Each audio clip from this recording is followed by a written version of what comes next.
નમસ્કાર, આપ જોઈ રહ્યા છો મંતવ્ય ન્યૂઝ અને સૌરાષ્ટ્ર સુરત સાથે હું છું આપની સાથે નંદની। સમાચારોની શરૂઆત કરીશું, જેમાં સુરત ખાતેથી સમાચાર સામે આવી રહ્યા છે। તો સુરતમાં સગીરાની છેડતીને મામલે જે રિકન્સ્ટ્રક્શન કરવામાં આવ્યું હતું તેને મામલે આ વધુ અપડેટ સામે આવી રહી છે।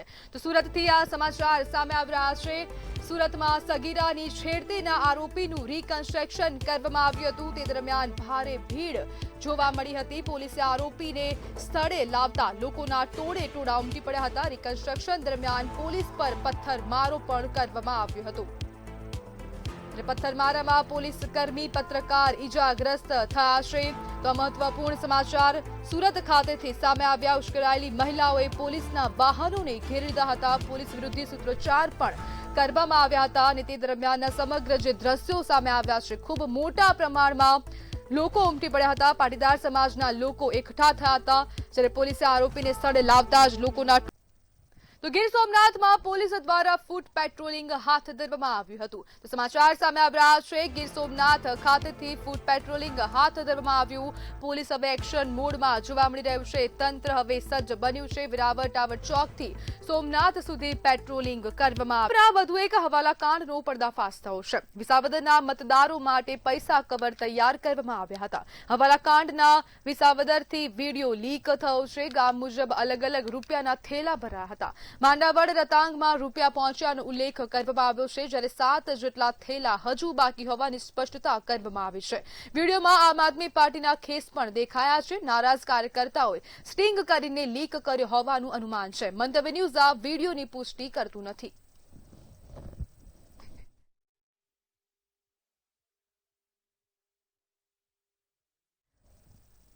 સુરત ખાતે આપ નેતા સામે 8 લાખની છેતરપિંડીની ફરિયાદ દાખલ કરવામાં આવી છે। ટિકિટના નામે 3 લાખ ઉઘરાવ્યાનો આક્ષેપ કરવામાં આવ્યો। આ સાથે જ દિલ્હીના ઓમપ્રકાશ સામે કેસ નોંધાયો છે। ટિકિટ ન મળતા મામલો બહાર આવ્યો હતો, તેમજ સરથાણા પોલીસ દ્વારા વધુ તપાસ શરૂ કરવામાં આવી છે। મુખ્યત્વે ઓમપ્રકાશ કરીને જે એક વ્યક્તિ છે દિલ્હીના, એમની સાથે સંપર્કમાં હતા અને એમની પાસે એમને એવી વાત કરેલી કે મારે આ ઇલેક્શન લડવું છે તો મને મેન્ડેટ અપાવજો।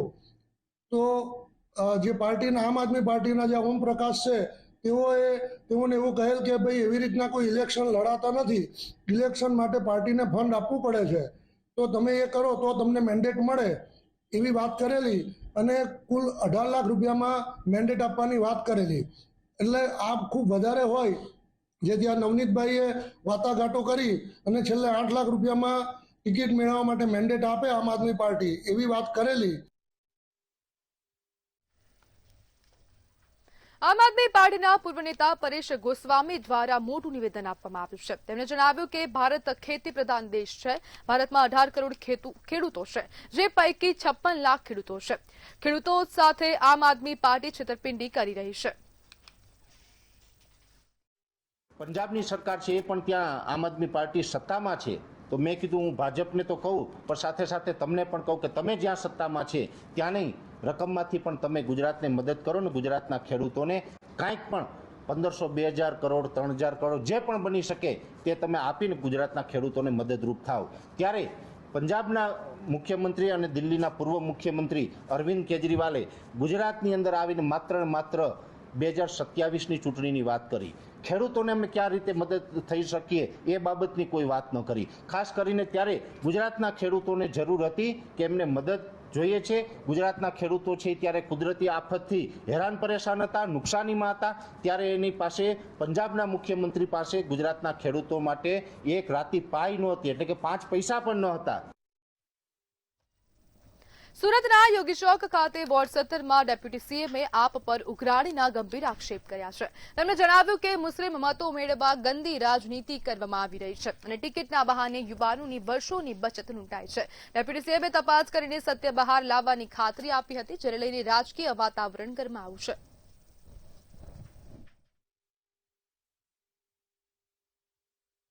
આમ આદમી પાર્ટીના જ કાર્યકર્તા દ્વારા આમ આદમી પાર્ટીના નેતા ઉપર જે અરજી કરવામાં આવી એક નહીં અનેક અરજીઓ ગુજરાતભરમાં થઈ છે। ક્યાંક 3 લાખ રૂપિયા, ક્યાંક 5 લાખ રૂપિયા, ક્યાંક 15 લાખ રૂપિયા એ લોકોએ ટિકિટ માટે લીધા હશે। આ ખૂબ જ દુઃખદ વાત છે કે ગુજરાતના મારા યુવાનો જે ગુજરાતની સેવા કરવા માટેનો પ્રયત્ન કરતા હોય તેમનાથી ભૂલથી ખોટી પાર્ટી જે ચૂઝ થઈ ગઈ હોય એમાં પાછા આવા યુવાનોના જે વર્ષો વર્ષની જે બચત છે એ ટિકિટના નામે ઉઘરાવવામાં આવી. આમાં આમ આદમી પાર્ટીના જે અહીંયાના જે ઇન્ચાર્જ છે એમને રૂપિયા લીધા છે. એમના ઇન્ચાર્જનું એવું કેવું છે કે પ્રદેશ લેવલના એમના જે મહત્વના નેતાઓ છે તેમને આ રૂપિયા લીધા છે. હવે આમાં ભગવાન જાણે કોને શું કર્યું છે. લખતર તાલુકામાં રાજકીય ગરમાવો વધ્યો છે. ભાજપના કિસાન મોરચાના મંત્રી દિનેશ ઠાકોરે નારાજગીના કારણે કોંગ્રેસનો હાથ પકડ્યો છે. છેલ્લા 15 વર્ષથી ભાજપમાં સક્રિય રહેલા દિનેશ ઠાકોરની સાથે 60થી વધુ કાર્યકરો પણ કોંગ્રેસમાં જોડાયા. અગાઉ તાલુકા પંચાયતના પૂર્વ પ્રમુખ પણ પક્ષ બદલતા ભાજપ માટે ચિંતાજનક સ્થિતિ સર્જાઈ છે.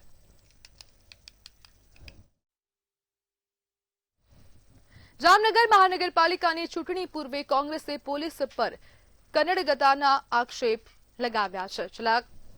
જિલ્લા કલેક્ટરે કચેરીએ લેખિત રજૂઆત કરીને નિષ્પક્ષ ચૂંટણીની માંગણી કરવામાં આવી છે. પૂર્વ સાંસદ વિક્રમ માડમે કહ્યું કે ભાજપના ઇશારે પોલીસ ઉમેદવારો અને કાર્યકરોને હેરાન કરે છે અને નનામી અરજીઓના બહાને કલાકો સુધી બેસાડી રાખે છે. કોંગ્રેસે તાત્કાલિક યોગ્ય કાર્યવાહી કરવાની માંગ ઉઠાવી છે. ગઈકાલે ફક્ત એક નનામી અરજી દરબારગઢ પોલીસ ચોકીની અંદર કોઈએ કરી 60 લોકોને 24 તારીખે બપોરે 3 વાગ્યાથી 7 વાગ્યા સુધી આ ચૂંટણીના આવા પરિસ્થિતિની અંદર 60 લોકોને 4 કલાક બેસાડી દેવામાં આવે. અને જેને અરજી કરી હતી એને પણ કીધું કે મેં આવી કોઈ અરજી જ નથી કરી. જો તંત્ર આ રીતે ચૂંટણી લડવા માંગતું હોય તો લોકશાહી પરથી લોકોનો થોડો ઘણો વિશ્વાસ છે એ પણ પૂરો થઈ જશે. અમે અત્યારે અમારા તમામ કોર્પોરેટર જે ચૂંટણી લડે છે એમની સાઇન લઈ અને તંત્રને રજૂઆત કરી છે કે તાત્કાલિક આ બધું બંધ કરાવો. લખતર ખાતે સ્થાનિક સ્વરાજની ચૂંટણી માટે તંત્રએ સંપૂર્ણ તૈયારીઓ પૂર્ણ કરી છે. મોડેલ સ્કૂલ ખાતેથી ઈવીએમ મશીન અને સ્ટેશનરીની ફાળવણી કરવામાં આવી હતી. આવતીકાલે 74 મતદાન મથકો પર મતદાન યોજાશે. દસાડા વિસ્તારમાં 26 સંવેદનશીલ વિસ્તારો જાહેર કરાયા છે. સુરક્ષા માટે પોલીસ, હોમગાર્ડ અને પેટ્રોલિંગ સહિત 173 જવાનોનો ચુસ્ત બંદોબસ્ત ગોઠવાશે. રાજકોટ જિલ્લામાં સ્થાનિક સ્વરાજની ચૂંટણીને લઈને કડક પોલીસ બંદોબસ્ત ગોઠવાયો છે.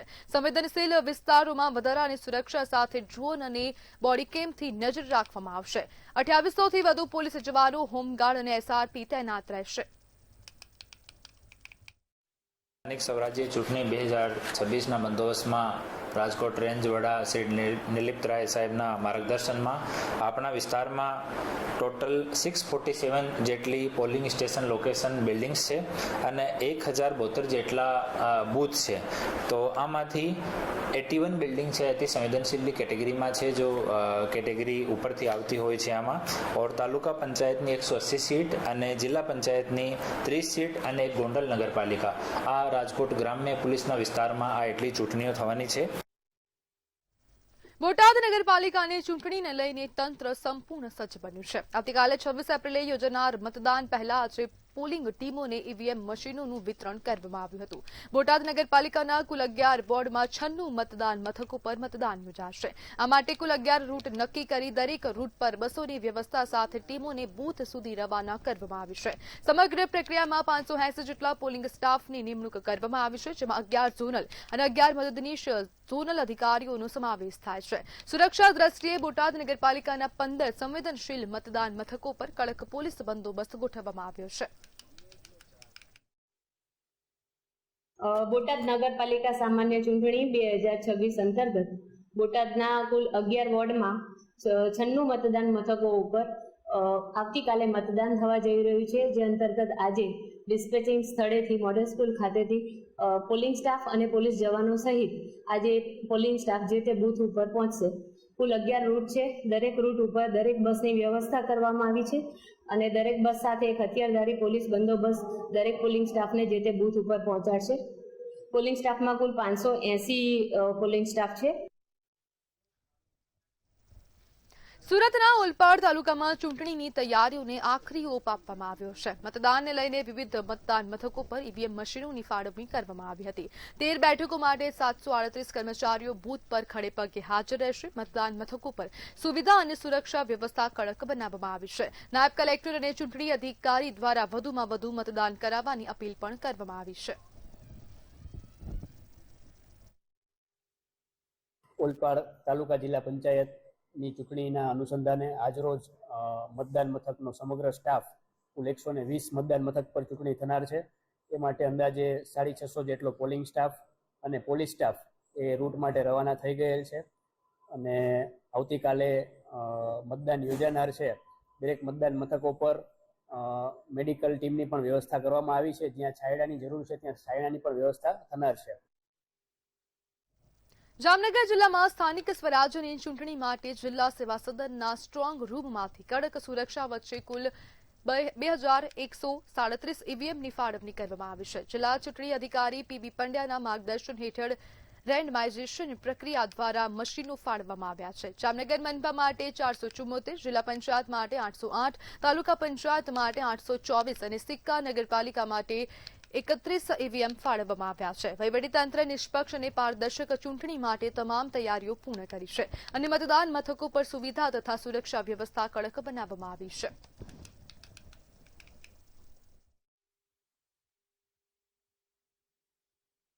આજથી ઈવીએમ અને પોલિંગ સ્ટાફનું જે છે અહીંયાથી ડિસ્પેચિંગ ચાલુ થઈ ગયું છે. પોલિંગ સ્ટાફ આજ સાંજ સુધીમાં એમના મતદાન મથક ઉપર પહોંચી જશે અને કાલથી મતદાન મથક ઉપરથી ચૂંટણીની જે પ્રક્રિયા છે એ સક્સેસફુલ રીતે થાય તે માટે તંત્ર પૂરેપૂરું સજ્જ છે. શું રવાના કરવામાં આવ્યું છે? કેટલો ચૂંટણી સ્ટાફ અત્યારે? વોર્ડ નંબર 9 થી 12 માં આપણે 111 મતદાન મથક છે. એમાં બધા presiding officer, polling PO1, PO અને FPO આપણે બધી ટીમ જે છે આજે રવાના થઈ જશે અને સાંજે પહોંચી જશે. પોલીસ બંદોબસ્ત સાથે જે છે હથિયારધારી પોલીસ બંદોબસ્ત પણ એમની સાથે રહેશે. જામનગર જિલ્લાની સ્થાનિક ચૂંટણી અત્યારે પ્રક્રિયા શરૂ કરવામાં આવી છે. જ્યારે ઈવીએમ મશીન અહીંથી અત્યારે વિતરણ કરવામાં આવશે તો ખાસ તરીકે અત્યારે ડીસીસી સ્કૂલ પાસે આપણે છીએ. ડીસીસી સ્કૂલ દ્વારા ત્યાંથી વિતરણ કરવામાં આવશે. જામનગર જિલ્લાની સ્થાનિક સ્વરાજ્યની ચૂંટણીમાં ઈવીએમ મશીનની ફાળવણી કરે છે. જ્યારે ચૂંટણી અધિકારી કલેક્ટર શ્રી પીબી પંડ્યા દ્વારા માર્ગદર્શન હેઠળ આ તમામ ચૂંટણી પ્રક્રિયા છે, જેમાં કુલ ટોટલ 2137 ઈવીએમ મશીનની કુલ ટોટલ ફાળવણી કરવામાં આવશે. જિલ્લા સેવા સદનના સ્ટ્રોંગ રૂમથી તમામ ઈવીએમ મશીનો ફાળવણીની પ્રક્રિયા પૂર્ણ કરવામાં આવે છે. ત્યારે કડક સુરક્ષા વ્યવસ્થા સાથે આ ઈવીએમ મશીન બહાર કાઢી અને રેન્ડમાઇઝ જે છે પ્રક્રિયા છે તમામ મતદારો સુધી પહોંચે તેવું કહેવામાં આવે છે. જામનગર મહાનગરપાલિકાના વિસ્તારની વાત કરવામાં આવે તો 474 ઈવીએમ મશીન અત્યારે ફાળવવામાં આવેલ છે. જામનગર જિલ્લા પંચાયતમાં 808 ઈવીએમ મશીન છે. જામનગર તાલુકા પંચાયતમાં 824 ઈવીએમ મશીન છે અને સિક્કા નગરપાલિકા દ્વારા 31 ઈવીએમ મશીનની ફાળવણી કરવામાં આવે છે. મહાનગરપાલિકાની વાત કરવામાં આવે તો મહાનગરપાલિકામાં 16 વોર્ડમાં 442,829 મતદારો મતદાન કરશે, જેમાં 414 મતદાર મથકો છે જેની અહીંથી અત્યારે ઈવીએમ મશીનની કુલ ટોટલ ફાળવણી કરવામાં આવશે. આ ઈવીએમ મશીનો દ્વારા અહીં ચુસ્ત પોલીસ બંદોબસ્ત સાથે ગોઠવણી કરેલ છે અને અહીંથી ઈવીએમ મશીનો અહીંથી રવાના થશે, જે સ્થળ પર પહોંચી અને ત્યારે ચોક્કસ પોલીસ બંદોબસ્ત સાથે ગોઠવણી કરવામાં આવશે. કેમેરામેન રોહિત નારવાણી સાથે હિરણ ગાંધી, મંતવ્ય ન્યૂઝ, જામનગર. જૂનાગઢ જિલ્લાના માંગરોળ તાલુકામાં આવતીકાલે તાલુકા પંચાયત અને જિલ્લા પંચાયતની ચૂંટણી યોજાવાની છે. તંત્ર દ્વારા ચૂંટણીની તમામ તૈયારીઓ પૂર્ણ કરી દેવામાં આવી છે અને મતદાન સ્ટાફને તેમના નિર્ધારિત મથકો પર રવાના કરવામાં આવ્યા છે. તાલુકા પંચાયતની 20 બેઠકો માટે 55 ઉમેદવારો વચ્ચે સ્પર્ધા રહેશે, જ્યારે જિલ્લા પંચાયતની 4 બેઠકો માટે 11 ઉમેદવારો મેદાનમાં છે. ચૂંટણીને શાંતિપૂર્ણ અને પારદર્શક બનાવવા માટે કડક સુરક્ષા વ્યવસ્થા ગોઠવવામાં આવી છે. માંગરોળ તાલુકાના જિલ્લા પંચાયતની 4 સીટો અને તાલુકા પંચાયતની કુલ 20 સીટો માટેનો જે સ્ટાફ છે એનું ડિસ્પેચ અહીંયા આજે MN કંપાણી કોલેજ શારદાગ્રામ ખાતેથી ડિસ્પેચિંગ કરવામાં આવેલ છે, જેમાં 131 કુલ બૂથો છે અને આશરે પ્રિસાઇડિંગથી માંડીને પટ્ટાવાળા સુધીનો 900 જેટલો સ્ટાફ અને 18 ઝોનલ ઓફિસરના રૂટ તેમજ 27 અલગ અલગ બસો મારફત આજરોજ સવારે 8 કલાકેથી તમામ સ્ટાફને અહીં MN કંપાણી કોલેજ ખાતે બોલાવવામાં આવેલ અને એમને વિવિધ મતદાન સામગ્રી, સાહિત્ય, ઈવીએમ એ બધા સાથે આજે બપોરે 12 વાગ્યા આસપાસ તમામ રૂટ રવાના કરવામાં આવેલ છે અને શાંતિપૂર્ણ રીતે ડિસ્પેચિંગની કામગીરી છે એ પૂર્ણ થયેલ છે. ભાવનગર જિલ્લામાં સ્થાનિક સ્વરાજ્યની ચૂંટણી પૂર્વે પોલીસ તંત્ર દ્વારા કડક સુરક્ષા બંદોબસ્ત ગોઠવવામાં આવ્યો છે. કુલ 1984 મતદાન બૂથમાંથી 528 સંવેદનશીલ અને 24 અતિ સંવેદનશીલ તરીકે ઓળખાયા છે. પોલીસ અધિકારીઓ, એસઆરપી અને હોમગાર્ડ જવાનો સહિત 1264 પોલીસ અને આશરે 1600 હોમગાર્ડ તૈનાત રહેશે. મહાનગરપાલિકા, જિલ્લા પંચાયત તેમજ વિવિધ નગરપાલિકાઓમાં યોજાનારી ચૂંટણી માટે લોખંડી સુરક્ષા કવચ તૈયાર કરવામાં આવ્યું છે. શાંતિપૂર્ણ અને નિષ્પક્ષ મતદાન માટે સતત પેટ્રોલિંગ અને મોનિટરિંગ હાથ ધરાશે. ટોટલ જે છે 1172 બૂથ બિલ્ડિંગ છે, જે પૈકી 272 જેવા જે છે સંવેદનશીલ અને અતિ સંવેદનશીલ જાહેર કરવામાં આવેલ છે. આમાં જે છે ટોટલ પોલીસનો એસઆરપી અને જે બીજા ઓક્ઝિલરી ફોર્सेस હોય છે એના ટોટલ 3800નો બંદોબસ્ત છે અને 150 થી વધારે ટીમ જે છે અલગ અલગ વિસ્તારોમાં જે છે પેટ્રોલિંગમાં રહેશે પોલીસની. છેલ્લા 25 દિવસમાં ઇલેક્શન લક્ષી જે કામગીરી સતત ચાલુ છે. અવારનવાર ફૂટ પેટ્રોલિંગ અને રૂટ પેટ્રોલિંગ જે છે પોલીસની ચાલુ છે. રાજકોટમાં એસટી વોલ્વો બસ અકસ્માતમાં વૃદ્ધાનું મોત થયું હતું. પારેબડી ચોક ખાતે થયેલી ઘટના સીસીટીવીમાં કેદ થઈ હતી. બસની ટક્કરથી ગંભીર ઈજા પામેલી મહિલાનું સારવાર દરમિયાન મોત થયું હતું. આ મામલે બી ડિવિઝન પોલીસ સ્ટેશનમાં ફરિયાદ નોંધાઈ હતી.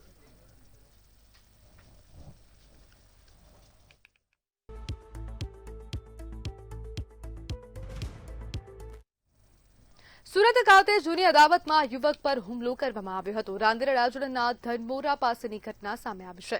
સમગ્ર હુમલાના સીસીટીવી ફૂટેજ વાયરલ થયા છે. ઇજાગ્રસ્તને હોસ્પિટલ ખાતે ખસેડવામાં આવ્યો છે, જ્યારે પોલીસ કાફલો પણ તુરંત દોડી આવ્યો હતો. પોલીસે સીસીટીવીના આધારે તપાસ તેજ કરી છે.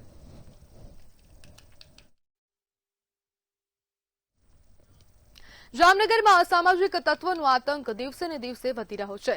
દિવ્યમ સર્કલ પાસે શખ્સે પોલીસકર્મીને ધારીઓ બતાવી ધમકી આપતો હોવાનો વિડીયો સોશિયલ મીડિયા પર વાયરલ થયો છે. વાયરલ વિડીયોને લઈને સમગ્ર પંથકમાં ચકચાર મચી જવા પામી છે. માથાભારે શખ્સને ઝડપી પાડવા માટે પોલીસે તપાસના ચક્રો ગતિમાન કર્યા છે.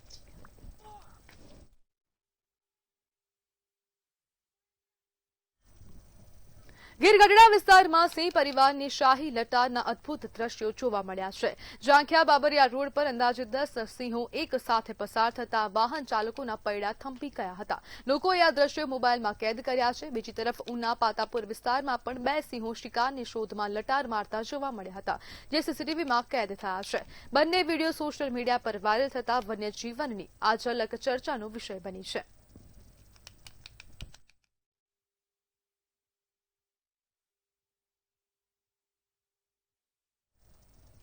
ભાવનગરના કુંભારવાડા વિસ્તારમાં વિકાસના અભાવને લઈને સ્થાનિકોમાં ભારે રોષ જોવા મળી રહ્યો છે.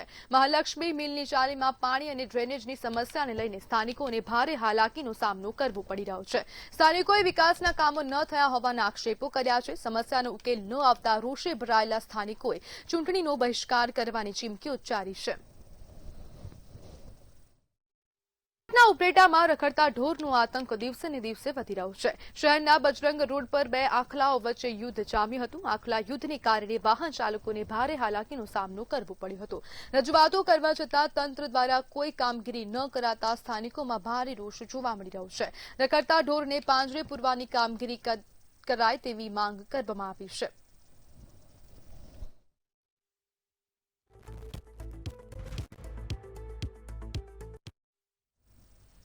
સુરતના અલથાણમાં ગત રાત્રિના 8:15 વાગ્યા આસપાસ પાટીદાર સમાજની 12 વર્ષની દીકરી એટલાન્ટા મોલના ટ્યુશનમાંથી ઘરે જઈ રહી હતી, ત્યારે 35 થી 40 વર્ષના મોહમ્મદ અઝીઝ નામના યુવકે તેણીની છેડતી કરી હતી.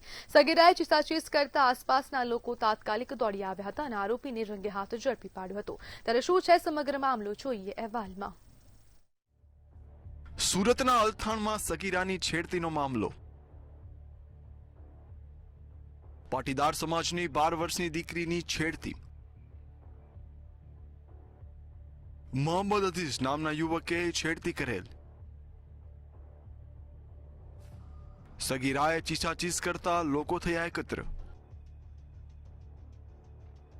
સ્થાનિક લોકોએ આરોપીને મેથી પાક ચખાડ્યો. પોલીસના બળપ્રયોગમાં એસપીજીના સભ્યોને ઈજા. ભીડને કાબુ કરવા પોલીસ દ્વારા લાઠીચાર્જ. પોલીસ દ્વારા આજે ઘટનાનું રિકન્સ્ટ્રક્શન કરાયું. સુરતના અલથાણમાં ગત રાત્રિના 8:15 વાગ્યા આસપાસ પાટીદાર સમાજની 12 વર્ષની દીકરી એટલાન્ટા મોલના ટ્યુશનમાંથી ઘરે જઈ રહી હતી ત્યારે 35 થી 40 વર્ષના મોહમ્મદ અઝીઝ નામના યુવકે તેણીની છેડતી કરી હતી. સગીરાએ ચીસાચીસ કરતા આસપાસના લોકો તાત્કાલિક દોડી આવ્યા હતા અને આરોપીને રંગે હાથ ઝડપી પાડ્યો હતો. રોષે ભરાયેલા લોકોએ પોલીસને બોલાવતા પહેલા જ આરોપીને બરાબરનો મેથી પાક ચખાડ્યો હતો. 112 કંટ્રોલ રૂમની ગાડી આવી ત્યારે પણ લોકોનો ગુસ્સો શાંત થયો ન હતો અને આરોપીને વાનમાંથી બહાર કાઢીને ફરીથી બેફામ માર મારવામાં આવ્યો હતો. રાત્રિના સમયે 4000 થી વધુ લોકોએ અલથાણ પોલીસ સ્ટેશનને ઘેરી લેવા માહોલ તંગ બનાવ્યો હતો. પોલીસે ભીડને કાબુ કરવા લાઠીચાર્જ પણ કર્યો હતો. અલથાણ પોલીસના બળપ્રયોગમાં એસપીજીના સભ્યોને ઈજા પહોંચતા મજૂરા નિરપર હોસ્પિટલમાં તેઓ એડમિટ છે. પાટીદાર સમાજની દીકરી સાથે છેડતી કરનાર આરોપી શેખ મોહમ્મદ અઝીઝ ઇમ્તિયાઝને લઈને પોલીસ રિકન્સ્ટ્રક્શન માટે અલથાણ વિસ્તારમાં આવેલા એટલાન્ટા મોલ પાસે પહોંચી ત્યારે પણ વાતાવરણ અત્યંત તંગ બની ગયું હતું. પોલીસ આરોપીને ઘટના સ્થળથી લગભગ 1.5 કિલોમીટર દૂર ઉતારીને લાવી રહી હતી ત્યારે જ મોટી સંખ્યામાં પાટીદાર સમાજના લોકો ત્યાં એકત્ર થઈ ગયા હતા. લોકોમાં આરોપી પ્રત્યે જેટલો આક્રોશ હતો કે પોલીસ માટે તેને સુરક્ષિત રીતે ઘટના સ્થળ સુધી લઈ જવો મુશ્કેલ બની ગયો હતો. ભારે જહેમત અને કન્સ્ટ્રક્શન સાઇટના રસ્તેથી પોલીસે જેમ તેમ કરીને આરોપીને નિર્ધારિત સ્થળે પહોંચાડી શકી હતી. બ્યુરો રિપોર્ટ, મંતવ્ય ન્યૂઝ. તો સમાચારમાં હાલ બસ આટલું જ. હવે જુઓ સીધો સંવાદ મારા સહયોગી રોનક સાથે.